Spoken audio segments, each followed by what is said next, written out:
built up this confidence and this thing about commanding respect without even opening my mouth, if that makes sense. It's like an energy that you carry yourself with. And I learned that in the corporate world. And for me, I always wanted to be the difference, right?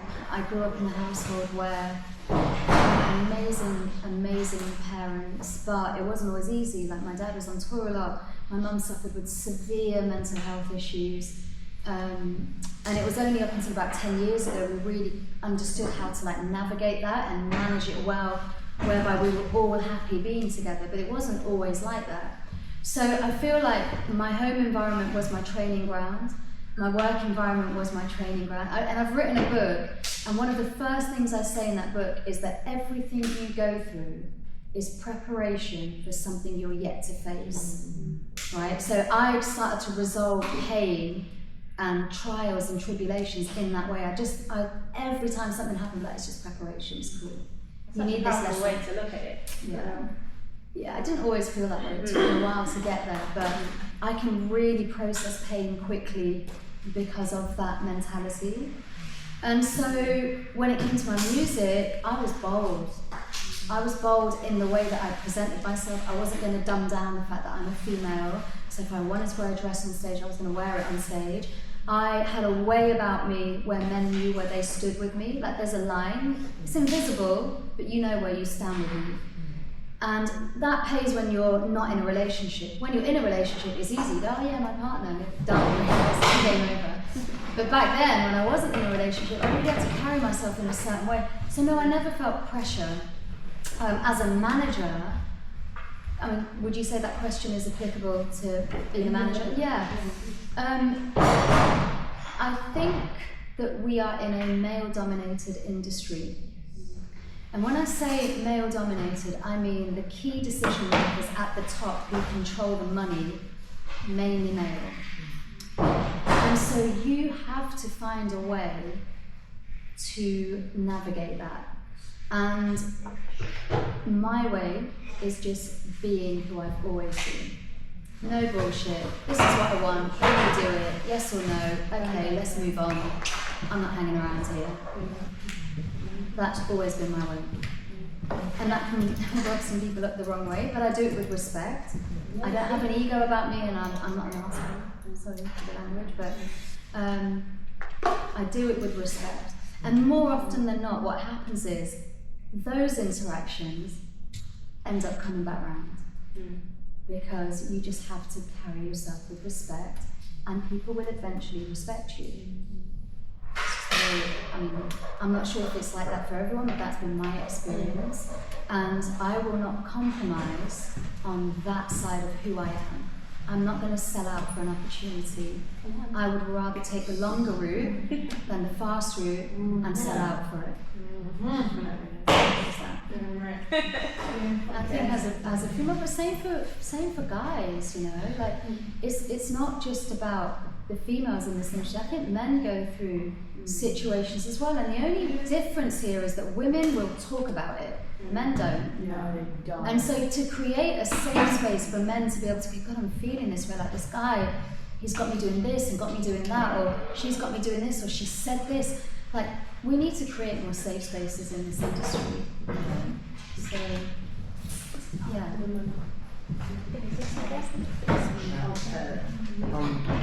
How do you reach, like,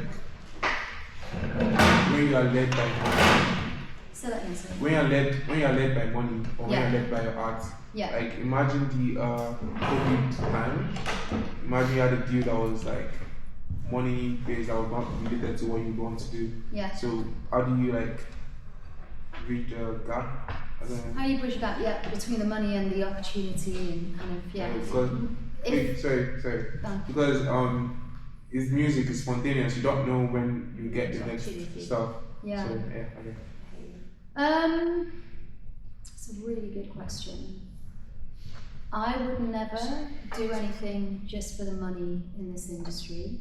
And if that's your sole focus, I think you're going to hit a brick wall and run into trouble later on. What are you I mean, when you take the money, do you know what you're signing to? Have you looked into it? Is it a good opportunity for you? There's other questions, but I would never do anything in this industry just for the money. Truly, because look, if you look at it like this, I don't know how much you guys know about the music business side, and if you already know, I'm sorry for kind of going over old news, but if you sign a record deal, let's say Sony Music want to sign you for £1 million. That £1 million is a loan. It's just your debt. It's debt. You're in debt. Put yourself in debt. Yeah. The minute you sign that deal, you're in debt to the label. Now, they've given you a loan and they own your music, unless you've got a great lawyer who's negotiated something else within the contract. You're going, I've got £1 million, great, wicked.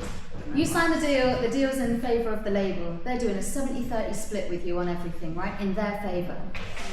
So, not only is your £1 million recoupable, but your £1 million is recoupable from your percentage, your 30%. So let me put that in context. You do a show for £10,000, right? You think, wicked, I'm getting paid 10 grand. No, you're not. The label's taking 7 grand and you're taking 3 grand. Remember, there's also a percentage that will have to go to the manager as well, so that probably will get diluted down.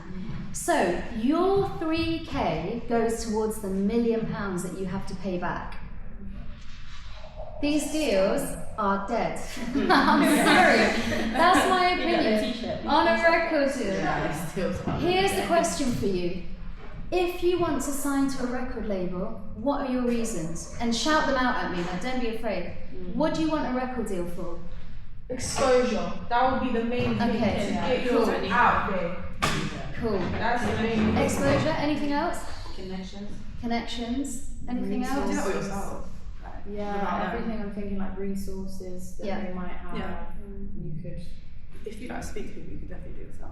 Like, I think it's social just media as well. what they can provide you, the people around you, they can give you shows, everything. That's the best thing. Kind of But like everything else is dead. Strategy, team. Strategy and team, yeah, agreed. So look, the main things are finance, infrastructure, and reach. Yeah. Right? So let's go backwards now. Reach. You've got social media. Now, if you work with a mentor who can help you pull together a really good social media strategy, you could reach the people that you want to reach, right? And what reach brings is infrastructure. Because now you're hitting a global audience and people are coming to you going, listen, you're dope, I want to work with you, let's get in the studio.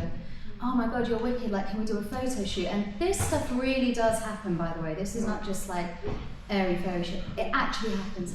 And with all of that starts to come opportunities that can make you money, right? So someone comes to me and goes, oh, I've got this gig opportunity, I can only pay £500, but are you up for doing it? Yes, you're up for doing it, of course. That's right? yours. That money's yours. That's That's yours. You got no manager, you got no label, you're not paid out. So now you go, okay, I've made £500 off this gig, and I just sang to track. So there's not even a band to pay or a musician.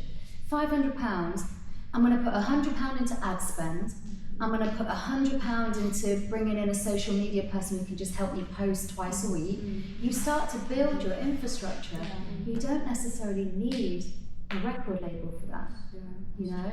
And that's why the power of social media, I hate to talk numbers, but that's why it's important. If you're active and consistent, you will start to reach the numbers. There's just no doubt about it. It's consistency and it's activity. And not only just the numbers, I suppose you find the tribe, the people that like you like Facts. if you're posting apples, they're like, oh, I like apples too. Let's be together. Yeah. I feel like social media like puts your stuff on the right people's pages as well. Like, because it tailors it to what you like. Because I've found so many people through that as well. Because when you post, it'll just be like pop up on anyone's page. For sure. And then you look at that, right, and you go, okay, well, how can I now build this out? So I know I've got 500 super fans, like they're there every time I post something, they're commenting, they're reposting, they're coming to the gigs. Okay, I want to do something for the super fans. So I'm going to set up a Patreon and I'm going to charge them £10 a month, but I'm going to give them exclusive content on my Patreon. It's not going to go out on any other social media. I'm going to break down my songwriting process. I'm going to give them content on how do I get through writer's block? How did I produce this beat, right? So now you're giving them exclusive material, but you're also monetizing it. And if only 100 of your 500 sign up and pay you £10 a month, that's £1,000 a month you're getting. You don't even have to leave your house, right? And then you keep growing that. So 100 superfans becomes 250, 500, 1,000. If you have a little bit of business acumen, you don't need the labeling the way you think you might need them. So this is why I say a good mentor or mentors really helps, really helps. I mean, I still have my mentors to this day, and I'm taking them on. Like, you know, I've started to dabble. I've always dabbled in it, but crypto, I don't understand the first thing about crypto. My friend says to me yesterday, he goes, "Oh, Sheena, you know, blah blah blah. I'm about to go really big on crypto." I was like, "Terry, I need your help." He was like, "You free Friday morning?" I'm like, "Yep." He goes, "I'll give you a masterclass in crypto." Done. Let's book it in. Still keep your mentors. Never stop, because if we stop, it basically means we don't want to learn anymore, or we think we don't need to learn, and that's the hardest place to be. Like, they don't always have to be like music as well. I feel like I've had mentors in my life where they've pushed me in the right direction, and then I found out what I wanted to do. And I think like you sort of realise later on, oh, that person really helped, and then you remember them. So like, even at this moment could be that as well. Like, Sure, 100%. Have life mentors. yeah. I have a question. Sure. I don't know if I heard this wrong, or if I'm remembering this correctly, but when you were reading your bio, did you say something about SOTE management? Salt of the earth management. Right, and is that the name of the company? Okay, cool, because I just needed to, I like that salt of the earth. Yeah, so That's really, really nice. yeah. Okay. Okay, I have two questions. Sure. So it's about, do you think artists can, on their own, like independent artists, do you think they can make money on their own, like without working? Working in what do you mean? Like, Clarify Do you mean that. right now, what, it's- so do you mean working a job outside of music? Do you mean they can make money just making Just doing music. just doing music? Yeah, because you said we don't need record labels, yeah? Yeah. So like if we are on our own trying to like push back to back, do you think we can make money as an artist? I think so, yeah, absolutely. Ah, As I mentioned before, but okay. yeah, through your music. And listen, you know, like, we're talking about social media. Once you hit a certain level, I remember with Lola, we started to get brand deals come. I was managing an artist called Louisa, who wasn't particularly active, but she had a following. She managed to retain that following even though she wasn't active, and we started to get brands come to us, and it was like £3,000 here, £2.5 grand there, £5,000, then 10k. So the power of building your community and your personal brand is really important. That's the thing that can bring you in money. And look, I also want to say there is nothing wrong, or there's nothing to be ashamed of if you also have to work a part-time job whilst you do the hustle. There's nothing wrong with it. It teaches you hustle mentality, and musicians are basically hustlers, let me tell you. They are hustlers. Even your top artists, what are they doing every day? They're hustling. All they have is a team maybe around them that make that hustle a bit easier. But it's still a hustle, right? So, yeah. What about musicians? So like I do gigs like guitar or keyboard and stuff. So how do I know when I'm like what's more? Because you're talking about like thousands now and brands and stuff, but then at the beginning level it's like 150, like 200. So are you saying that like if we start getting called for like maybe 80 and then we're on our own, we're not doing any other work or any other job, would you say it would be good to stand your ground and say that no, this is the amount you want to collect because you know your worth? Are you talking about as a musician though? Do you play something? What do you play? Sax, piano, guitar. Cool, so you get called as a musician to other people's gigs, yeah? I would stand your ground on your feet. Absolutely. Hold your value. Yeah, know your worth. And also look at things like Musicians Union to see what is the standard rate for a musician in the UK right now. Because then if someone challenges you on your rate, you can go, but the Musicians Union states that this is the industry average, so... What's it called? Standard what, sorry? Musicians Union. Musicians Union, yeah. Yeah, they have resources on there. They really do. Contracts, a lot of free things you can find. For the artists in the room, are you all signed up to things like PRS? I still need to do. I need to do it, but I can only do it once. You it's actually released. do release music? Yeah. You have to pay for it. It's £100, isn't it? Crowdfunding. Yeah, but it's like, It's a so you one-off own your payment. rights to the music, right? Yeah. So you own the royalties, yeah. Yeah. Is that if they Protect like, your That's only if you start. individual is that if they use it in like movies and adverts and stuff?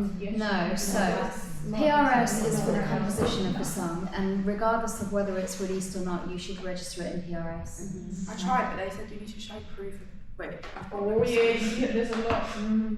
Wait, I've got a screenshot of it. And then PPL, yeah.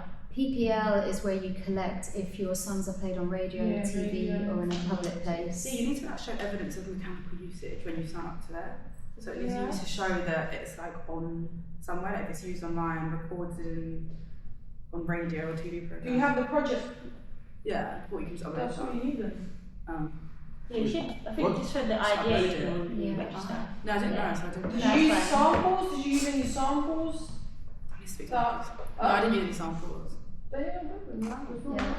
It's today. You just have to pay them. I get confused about something that I did once. So I did a track for this album, it was called Ronnie Size and did this like experimental album, and I wrote this song for them, and we released it and everything. It's not like I haven't done much like promotion on it. 'Cause it's not really my genre, and I didn't want that to like set me and my vibe. Do you know what I mean? Yeah. But when I looked at like I was looking to do with the like who they would say like who produced it and who wrote it. They're both written in as writers, and neither of them. Well, no, I've got credits, but it's my name and two other people's, and I was the only person that wrote any lyrics to that song.